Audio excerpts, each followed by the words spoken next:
Gente. Bandeirantes.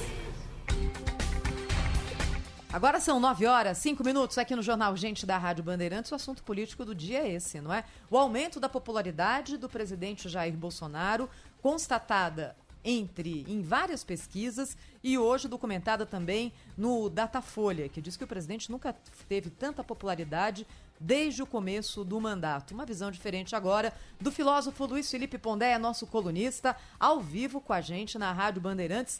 Como é que você está vendo isso, hein, Pondé? Bom dia. Bom dia, Thaís. Bom dia, Pedro. Bom dia a todos. Olha, eu acho que a primeira lição que essa pesquisa nos traz é... Olá, estão me ouvindo? Estamos te ouvindo, Pondé. Tá. Eu acho que a primeira lição que essa pesquisa nos traz é que a população carente no Brasil continua sendo um capital político importante. É claro que com a pandemia isso se tornou um efeito agudo, mas o PT já fazia uso disso com a transferência de renda, né, que garantiu, por exemplo, no Nordeste, um apoio durante muito tempo ao PT. E aí, Thaís e Pedro, eu me lembro também de várias colunas do Nelson Rodrigues, né, ao longo dos anos 60 e 70, em que ele, nas brigas dele com Dom Helder Câmara, que ele chamava de o arcebispo vermelho, lá de Recife, ele dizia que se um dia a pobreza do Nordeste acabasse, o Dom Helder perdia a sua fama, né? Essa metáfora do Nelson Rodrigues, né, usando como analogia, significa que a pobreza, a miséria, a vulnerabilidade, ela é em si um capital político imediato, independente da sua orientação política à esquerda, à direita, ao centro, o que for. A verdade é que quando se distribui dinheiro, isso já vinha sendo previsto, né? Que isso aconteceria. Quando você distribui dinheiro, você tem um resultado imediato, né? Em termos de aprovação. Então, eu acho que esse é um fator que a gente tem que manter em mente.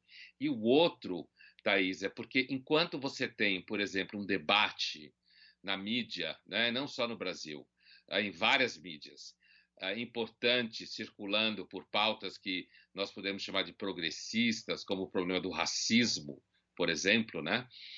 Ou mesmo o problema de gênero, você tem uma grande camada da população que é, de certa forma, silenciosa e que essa camada não parece se pautar por aquilo que, digamos assim, a inteligência pública considera como tópicos importantes de medição da democracia.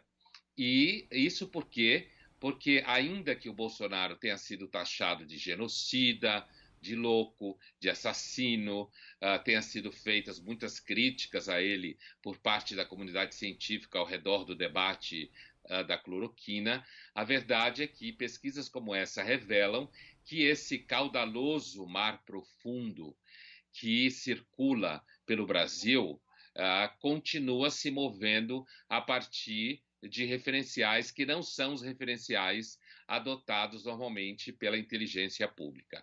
E esses referenciais normalmente estão associados àquilo que os velhos comerciantes diziam, né? O bolso é o órgão mais sensível do homem. Né? É que nem aquele assessor, era do Clinton, não é, Pondé, que falou, é a economia idiota, quando ninguém entendia por que a popularidade do governo naquele momento também estava em alta, né? É exatamente isso. A economia idiota é uma versão, digamos assim, sofisticada, intelectual, né? Apesar da linguagem, ela é sofisticada e intelectual para dizer o que os velhos comerciantes diziam. Quer dizer, o bolso é mais sensível que o coração, o bolso é mais sensível do que o intelecto, né? E a outra coisa também importante aí nessa subida do Bolsonaro, que dá a impressão, assim, de que ele pode deixar para trás toda a discussão ao redor da pandemia, né, em direção a 22, claro, as redes sociais, onde eles manipulam muito bem o grupo do Bolsonaro, o seu gabinete, né, próximo a ele, mas também o fato que o Bolsonaro ficou mais quieto, o Bolsonaro diminuiu os conflitos com os outros órgãos, a STF também sofre desgaste, Lava Jato sofre desgaste, o Legislativo está sempre desgastado, né? E à medida que ele ficou quieto, ele pegou coronavírus, ele se distanciou, parou de falar, reforça também aquela tese que já vinha crescendo de que a melhor coisa que o Bolsonaro pode fazer é ficar um pouco mais calado, né? Apesar de que eu duvido muito que necessariamente as coisas que ele fale que parecem absurdos afete esse extrato mais profundo da população. Pode afetar a adesão da classe média a ele, né, ou classe média alta. Mas o fato é que a pobreza no Brasil continua sendo um capital político gigantesco, como sempre foi em vários países ao longo da história. E aí a gente sempre talvez a pobreza tenha lá sua função político-social, claro, a partir de um sentimento um tanto cínico, claro, né? Irônico e pragmático. Luiz Felipe Pondé, nosso colunista aqui na Rádio Bandeirantes, filósofo, sempre conosco no Jornal Gente. Obrigada, Pondé. Um beijo pra você, hein? Obrigado, beijo, Thaís. Obrigado, Pedro. Abraço. Tchau, Pondé. Até mais.